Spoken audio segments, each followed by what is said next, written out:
Hi friends, இன்றைக்கி இந்த வீடியோவில் நம்ம எதை பற்றி பார்க்க போகிறோன்னா, அன்றைக்கி நான் வீடியோவில் பாதியிலே ஸ்டாப் பண்ணிட்டேன் இல்லைங்களா. அன்றைக்கி என்னால் பேச முடியல. அந்த வீடியோட தொடர்ச்சியை தான் இன்றைக்கி பார்க்க போகிறோம். அன்றைக்கி நான் ரொம்ப எமோஷ்னல் ஆகிட்டேன் ஃப்ரெண்ட்ஸ். அது ஏன்னா எனக்கு சின்ன வயசுலேருந்து ஒரு இது இருக்குது, பழக்கம் இருக்குது. சந்தோஷமான நிகழ்வாக இருந்தாலும் சரி, ரொம்ப துக்கமான நிகழ்வாக இருந்தாலும் சரி, அது என் மனசுக்குள்ளே ரொம்ப ஆழ்ந்த அப்படியே உள்ளேயே ரொம்ப மனசில் பதிஞ்சிரும். அது நான் இன்றைக்கி நினச்சாலும் அதை ரொம்ப இன்றைக்கி நடந்த மாதிரி ஃபீல் பண்ணியே நான் ஃபீல் பண்ணிகிட்ருப்பேன். அதனால தான் நான் அன்றைக்கி பட்ட கஷ்டத்தை எல்லாம் இன்றைக்கும் நான் நினச்சி பார்க்கறனால தான் இன்றைக்கி அந்த தைய மிஷின் தான் நமக்கு சோறு போட்டுச்சு, நம்ம பிள்ளைங்களையும் நம்மளையும் காப்பாற்றுச்சு. இன்றைக்கி நான் உயிரோட நானும் பிள்ளைங்களும் இந்த சமுதாயத்தில் இருக்கோம்னா அதுக்கு முக்கிய ஒரே காரணம் இந்த தைய மிஷின் மட்டும்தான். இல்லைன்னா இன்றைக்கி நாங்கள் உயிரோடு இருந்திருக்க மாட்டோம். கடவுள் கொடுத்த கிஃப்ட்டு இந்த தைய தொழில் எனக்கு கொடுத்தது. அப்போ அன்னைக்கு பார்த்தீங்கன்னா நான் தையல் மிஷின் வாங்கினேன் இல்லையா. வாங்கினதுக்கு அப்புறமா நான் என்ன பண்ணேன்னா, அந்த ஊரில் இருந்த எல்லா தையக்கடையிலையும் போய் கேட்டேன். இந்த மாதிரி எனக்கு 2 பிள்ளைங்க இருக்காங்க, என்னால் இங்கே தைக்க முடியாது, அதனால் ப்ளவுஸ் மட்டும் கொடுங்க, நான் தைச்சிட்டு கரெக்டாக கொடுத்துட்றேன், வேணா ஒன்று தைச்சி இங்கே காட்டுறேன் அப்படின்னு சொன்னப்போ அவங்க சொன்னாங்க, இல்லைம்மா நீங்கள் இங்கேயே தைச்சாதான் எங்களுக்கு சாட்டிஸ்ஃபை ஆகும், நாங்கள் அர்ஜென்ட்டுன்னு கொடுப்போம், உடனே தைக்கணும் கொள்ளணும், அது சரி வராதுமா அப்படின்னு சொல்லிட்டாங்க. அப்புறம் ஒரே ஒரு கடையில் மட்டும்தான் அந்த அண்ணன் என் சூழலை புரிஞ்சுட்டு நான் வேணா தைச்சி காட்டுறேன்னு சொன்னதும் தைக்க சொன்னாங்க. ஒரு ப்ளவுஸ் அவங்க கட்டிங் பண்ணி கொடுத்தோம், நான் தச்சு காமிச்சேன், அவங்களுக்கு பிடிச்சிருச்சு. ஃபினிஷிங் எல்லாமே கரெக்டாக இருந்தது, எந்த குறையும் சொல்கிற மாதிரி இல்லை. இதுதான் எனக்கு கடவுள் கொடுத்த கிஃப்ட்டு. அப்போ நான் என்ன பண்ணேன்னா, உடனே எனக்கு என்னோட தொழில் தான் அன்றைக்கி நின்றுச்சு எனக்கு ரொம்ப. அப்போ அவர் துணி கொடுத்தாங்க, அதை வாங்கிட்டு வீட்டில் உட்காந்து தச்சு அதை வச்சு தான் நாங்கள் சாப்பிட்டோம். ஸ்கூலில் பசங்களை சேர்த்தேன், எல்லாம் வச்சு பார்த்துட்டு இருந்தேன். ஆனால் அவங்க என்ன பண்ணுவாங்கன்னா, அந்த அண்ணன் ஒரு நேரம் அவங்களுக்கு என்ன நினைப்பாங்கன்னே தெரியாது. நம்ம இங்கேருந்து போவோம், எனக்கு கஷ்டமாக இருக்கும், கொண்டு போய் நான் கொடுப்பேன். அப்போ என்ன ஒரு நேரம் ப்ளவுஸே இல்லைன்னு சொல்லிடுவாங்க. அப்போ இருந்த கையில் அந்த காசை வச்சு சாப்பிட்ருவோம். அப்புறம் காசே இருக்காது. அப்புறம் போய் அந்த அண்ணன்ட்ட நான் துணி வாங்கிட்டு தைப்பேன். அந்த நேரத்தில் பிள்ளைங்க அம்மா பசிக்குதுமான்னு கேட்பாங்க.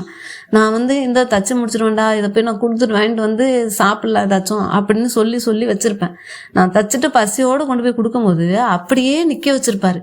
எனக்கும் இப்போ இருக்கிற அளவுக்கு மெச்சூர்டு அப்போ இல்லை எனக்கு. இப்போ இருக்கிற மெச்சூர்டு இருந்தால் என்னன்னா, காசு தரீங்களா என்ன, இது மாதிரி தைச்சிட்டு நான் வீட்டுக்கு போன நின்றுட்டுருக்கேன் அப்படின்னு சொல்லி நான் பேசியிருப்பேன். அப்போது எனக்கு என்னென்னதெல்லாம் அந்தளவுக்கு அறிவே இல்லை. நானும் நின்றுட்டுருப்பேன். அப்புறம் நின்றுட்டு கொஞ்சம் நேரம் கழிச்சு நானாகவே கேட்பேன், அண்ணா காசு தரீங்களா, நான் வீட்டுக்கு போகணும் அப்படின்னு சொல்லும்போது, காசே காலையிலேருந்தே வரலம்மா அப்படின்னு சொல்லுவார். சொல்லிவிட்டு என்ன பண்ணார், 50 ரூபாய் எடுத்து கொடுக்குறாரு. இதாம்மா வந்துச்சு, இதை வச்சு இன்னைக்கு பார்த்துக்குங்க, நான் நாளைக்கு கண்டிப்பாக கொடுத்துட்றேன், இந்த ப்ளவுஸை தைச்சிட்டு வந்துருங்கன்னு. அப்புறம் ப்ளவுஸ் கொடுப்பார். அதை வாங்கிட்டு அந்த 50 ரூபாயில் நான் என்ன பண்ணுவேன், அதிகபட்சம் நாங்கள் கஞ்சி தான். ஏன்னா திடீர்னு நாளைக்கு இல்லைன்னா இன்றைக்கி இதை வச்சு நம்ம குழம்பு எல்லாம் செஞ்சுட்டாலும் நாளைக்கு சாப்பிட்டுக்கணும்ல. அதனால அந்த 50 ரூபாய்க்கு எவ்வளோ அரிசி வாங்க முடியுமோ அந்த அரிசியை வாங்கிட்டு வந்துட்டு கஞ்சி இன்றைக்கும் நாளைக்கும் வச்சு குடிச்சிக்கலான்னு கஞ்சியே தான் குடிப்போம். என் பிள்ளைங்களுக்கு இன்றைக்கி நீங்கள் பிரியாணியோ இல்லை ரொம்ப நல்ல சாப்பாடு எது கொடுத்தீங்கனாலும் சாப்பிட மாட்டாங்க. 1 வாய் 2 வாய் சாப்பிட்டுட்டு வேணான்றாங்க. அவங்களுக்கு வெறும் சோறை வச்சு தண்ணியை மட்டும் ஊற்றி அப்படியே ஒரு வெங்காயத்தை கொடுத்தீங்கன்னா திரும்பி சோறு கேட்டு வாங்கி சாப்பிடுவாங்க. இதா மாதிரி தான் அவங்களுக்கு நான் பழக்கி வச்சுருக்கேன்.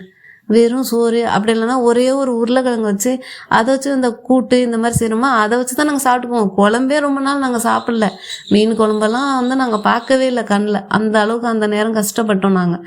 அப்போ பார்த்திங்கன்னா, சரி இந்த அண்ணன் இப்படி செய்கிறாங்கன்னு சொல்லிட்டு அங்கே இன்னொரு ஒரு பக்கத்து ஏரியாவில் ஒரு அக்கா ஒருத்தவங்க தைச்சிட்டு இருந்தாங்க. அவங்கள்ட்ட போயிட்டு, அவங்க லேடிஸ் தானே, ஒரு லேடிஸோட கஷ்டம் அவங்களுக்கு புரியும்ட்டு அவங்கள்ட்ட போயிட்டு துணி வாங்கிட்டு தைச்சிட்டு இதே போல் அவங்கள்ட்ட போய் கொடுத்தா அவங்களுக்கு நம்மளை பார்த்தா என்னமோ நம்ம ஏழ்மையாக கஷ்டத்தில் இருக்கோன்ட்டுன்னு அவங்க பெரிய இது மாதிரி ஒரு மாதிரி இலக்காரமாக நினைப்பாங்க. அது எனக்கு அப்படியே வலிக்கும் அப்படியே மனசில்.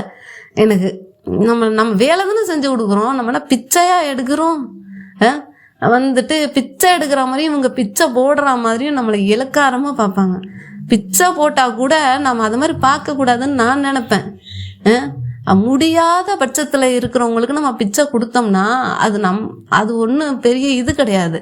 தவறு கிடையாது. இன்னொரு விஷயம் வந்து நம்ம அவங்கள இலக்காரமாக நினைக்கக்கூடாதுன்னு நினைக்கிறவன். நான் வேலை செஞ்சுருக்கேன், அதுக்கு உண்டான காசை கொடுக்கறதுக்கு அந்த அம்மா என்ன பண்ணாங்க தெரியுமா, காசு இல்லை நான் பக்கத்து வீட்டில் போய் கடன் வாங்கிட்டு வரேன்னு சொல்லிட்டு நான் அவங்க மாடியில் இருந்தாங்க, கீழே போய் பக்கத்து வீட்டில் வாங்கிட்டோன்னு சொல்லிட்டு அவங்க கீழே இறங்கி போனாங்க.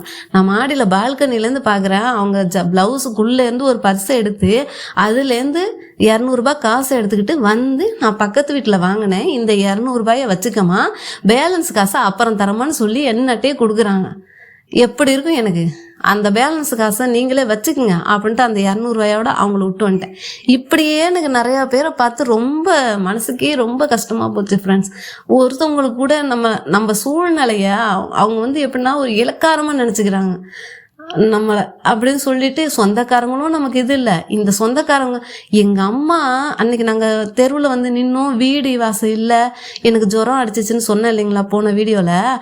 அன்னைக்கு எங்கள் அம்மா அவங்க கூட பிறந்த ரத்தத்துக்கு ஃபோன் அடிக்கிறாங்க, நான் இந்த மாதிரி பேர பிள்ளைங்களோட வந்துட்டேன்டா, இந்த மாதிரி காசே இல்லை அப்படின்னு, பிச்சை எடு அப்படின்னு சொன்னார்.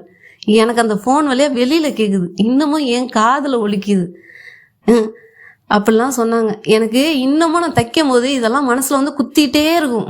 அன்றைக்கி எனக்கு சோம்பேறித்தனமே வராது, தூக்கமே வராது. வேலை இருந்துச்சுன்னா இதெல்லாம் எனக்கு வரும். அன்றைக்கி நம்ம கஷ்டப்பட்டோம்ல, யாரும் பார்க்கல, இன்றைக்குமே நம்ம சம்பாரிச்சாதான் நாளைக்கு நல்லா இருக்க முடியும் அப்படிங்கிற எண்ணம் எனக்கு அதெல்லாம் வந்துக்கிட்டே இருக்கும். எனக்கு இன்றைக்கி காசு இருக்குது, என்னால் 10 பேருக்கு சோறு போட முடியும்.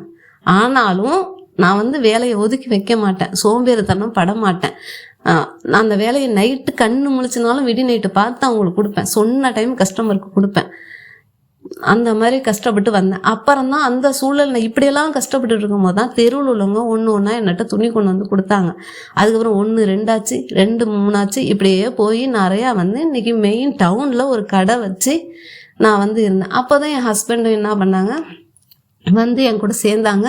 நானும் நம்ம தனியாக இருக்கிறது சேஃப் கிடையாது, எத்தனை நாளைக்கு நம்ம பிள்ளைய வச்சுட்டு தனியாக இருக்க முடியும்னா அப்புறம் அங்கே எங்கள் அம்மாவட்டோடய அவங்களும் வந்துட்டாங்க. நாங்கள் ஒன்றா இங்கேயே இருக்கோம். இப்போ தையக்கடை கொஞ்சம் நல்லா பெருசாக போனதுக்கப்புறம் எம்ப்ராய்டரியும் சேர்த்து இன்றைக்கி நானும் என் ஹஸ்பண்டும் சேர்த்து தான் இது நடத்துகிறோம். இப்போ அந்த அளவுக்கு நாங்கள் வந்து இன்றைக்கி ஒரு குடும்பத்தை நல்லபடியாக நடத்துகிற அளவுக்கு இன்றைக்கி அந்த நான் கற்றுக்கிட்ட அந்த கைத்தொழில் இன்றைக்கி எங்களை வந்து எல்லாரையும் வந்து காக்குது. அன்றைக்கி நான் தெருவில் நின்னப்போ யாருமே எங்களை பார்க்கல, எந்த மனுஷனும் பார்க்கல. நான் அன்றைக்கி தைய மிஷின் ஒன்று தான் என்னை காப்பாற்றுச்சு. நான் அதுக்கு தான் சொல்ல வரேன், என்னை போல் இருக்கிற என்ன மாதிரி எத்தனையோ பெண்கள் இருக்காங்க. என்கிட்ட ஸ்டூடெண்ட்டாக இருக்கிற பெண்களுக்கு நான் வந்து மெனக்கட்டு எல்லா சீக்ரெட்டையும் சொல்லி கொடுப்பேன். அவங்களை இங்கே கஸ்டமருக்கு தச்சு கொடுக்குற அளவுக்கு நான் பட்ட அனுபவத்தில் கற்றுக்கிட்ட எல்லா சீக்ரெட்டையும் டிப்ஸையும் சொல்லி கொடுத்து தான் அனுப்புவேன். ஏன் தெரியுமா, ஏனோ தானோன்னுட்டு நான் அப்படி சொல்லித்தர மாட்டேன். அவங்க நல்லா இருக்கணும் அப்படின்னு சொல்லி நான் கற்றுக் கொடுப்பேன். அவங்க வந்து என்ன சொல்லணும், அவங்க வந்து நிறைய பேர் அவங்கள்ட்டே வந்து ரொம்ப கஷ்டப்படுறாங்க, அவங்க குடும்ப சூழ்நிலைலாம் என்னட்ட சொல்லியிருக்காங்க. அதனால தான் நான் சொல்கிறேன், என்ன போல் கஷ்டப்படுறவங்க நிறையா பேர் இருக்காங்க. நான் மட்டும்தான் கஷ்டப்பட்டேன் அப்படின்னு சொல்லலை, என்ன போல் நிறையா பேர் இருக்காங்க. அவங்கெல்லாம் அழுதுகிட்டு உட்காராம அன்றைக்கி நான் தனியாக தான் நின்னேன். என்ன டெய்லராக இருக்கிற நீங்கள் கஷ்டப்படுறவங்களா இருந்தால் விடாதீங்க, அது நீங்களே தச்சு முயற்சி பண்ணி கற்றுக்குங்க. உங்களுக்கு டவுட் ஏதாவது இருந்துச்சுன்னா கமெண்ட்டில் என்னட்டு கேளுங்க. அதை வேணா நான் உங்களுக்கு டிப்ஸு வந்து ஒரு வீடியோவில் நான் சொல்லி உங்களுக்கு போடுறேன். உங்களுக்கு இந்த இடம் எனக்கு சரியாக தெரிலக்கா, இதை சொல்லி கொடுங்கக்கான்னா நான் போடுறேன் வீடியோ, சொல்லுங்கள். அப்புறம் வந்து இந்த தொழில் இல்லாமல் வேறு தொழிலில் இருந்தாலும் சரி அந்த கை தொழிலை விடாதீங்க. நம்ம பெண்கள் கையில் ₹1 கையில் இருந்தால் தான் மரியாதை. அன்றைக்கி நான் தெருவில் நின்னப்போ யாருமே இல்லை சொந்தக்காரங்க. இன்றைக்கி நாங்கள் நல்லா வந்த பிறகு வராங்க. வந்தாலும் அவங்களுக்கு நம்மளோட கல்ச்சர் என்ன, விரோதியாக இருந்தாலும் வான்னு வீட்டுக்கு கூப்பிடணும். அவங்க செஞ்சதை நான் இன்றைக்கி செய்ய மாட்டேன், அதனால் வாங்க சாப்பாடை போட்டு அனுப்பிச்சி விட்டுடுவேன். ஆனால் நான் போக மாட்டேன், ஒருத்தவங்க வீட்டுக்கு கூட நான் போக மாட்டேன். அன்னைக்கு என்னை வீட்டில் சேர்க்கலைல, இன்றைக்கி நான் நல்லா இருக்கும்போது ஏன் அவங்க வீட்டுக்கு நான் போகணும் அப்படின்ட்டு நான் போக மாட்டேன். இது வரைக்கும் அவங்க தான் என்னை தேடி வராங்க. இதுலேருந்து என்ன தெரியுது மக்களே, நம்ம கிட்ட இருக்கிற காசை பார்த்து தான் நம்ம சொந்தக்காரங்க வர்றாங்க. அதனால தான் எல்லாருக்கும் நான் சொல்கிறேன் ஃப்ரெண்ட்ஸ், கண்டிப்பாக பெண்கள் வந்து சம்பாதிக்கணும், சும்மா இருக்கக்கூடாது. அது பணக்காரங்களாக இருந்தாலும் சரி, கஷ்டப்படுறவங்களாக இருந்தாலும் சரி, கை தொழிலை மட்டும் விட்டுறாதுங்க. என்னோடய ஸ்டூடெண்ட்டு பணக்காரவங்க கூட பணக்கார வீட்டு பிள்ளைங்களும் வந்து எங்கிட்ட படிக்கிறாங்க, கஷ்டப்படுறவங்க வீட்டிலேருந்தும் படிக்கிறாங்க. நான் வந்து 2 பேரையும் வந்து பாராட்டுறேன். அந்த பணக்கார வீட்டு பிள்ளைங்க வந்து இதில் சம்பாதிக்கணும்னு அவசியம் இல்லை, இருந்தாலும் அவங்க கைத்தொழில் வேணும்னு வராங்களா, அந்த இது எனக்கு ரொம்ப பிடிச்சிருக்கு. அவங்க சோம்பேறித்தனமாக இல்லாமல் வேலை பார்க்கணும்னு நினைக்கிறாங்களா, அது பிடிச்சிருக்கு. அதே மாதிரி கஷ்டப்படுறவங்களும் சொல்கிறேன், கண்டிப்பாக வந்து ஒரு பெண்களும் ஏதாவது கைத்தொழில்னாவது செஞ்சு முன்னேறணும், சம்பாதிக்கணும். அதுதான் நாளைக்கு நம்ம வீட்லேயும் மரியாதை கொடுக்கும், வெளியிலையும் மரியாதை கொடுக்கும். நம்ம வந்து சம்பாதிக்கணும், நம்ம வேலை செய்யணும், அப்போ தான் நமக்கு மரியாதை. சரி ஃப்ரெண்ட்ஸ், இது வந்து உங்களுக்கு பிடிச்சிருந்துச்சுன்னா லைக் பண்ணுங்கள். உங்களுக்கு ஏதாவது என்னட்ட கேட்கணுன்னா, டவுட்ஸ் கேட்கணுன்னா கமெண்ட்டில் சொல்லுங்கள். அப்புறம் வந்து ஃப்ரெண்ட்ஸ், வந்து நமக்கு எம்ப்ராய்டரி மட்டும் இல்லை, டெய்லரிங்கும் பார்க்குறோம். உங்களுக்கு விருப்பம் இருந்தால் டிஸ்கிரிப்ஷனில் இருக்க டீட்டெயில்ஸை பாருங்கள் ஃப்ரெண்ட்ஸ். ஓகே ஃப்ரெண்ட்ஸ், இப்போ ரொம்ப டைம் ஆகிடுச்சு. நெக்ஸ்ட் வீடியோவில் பார்ப்போம்.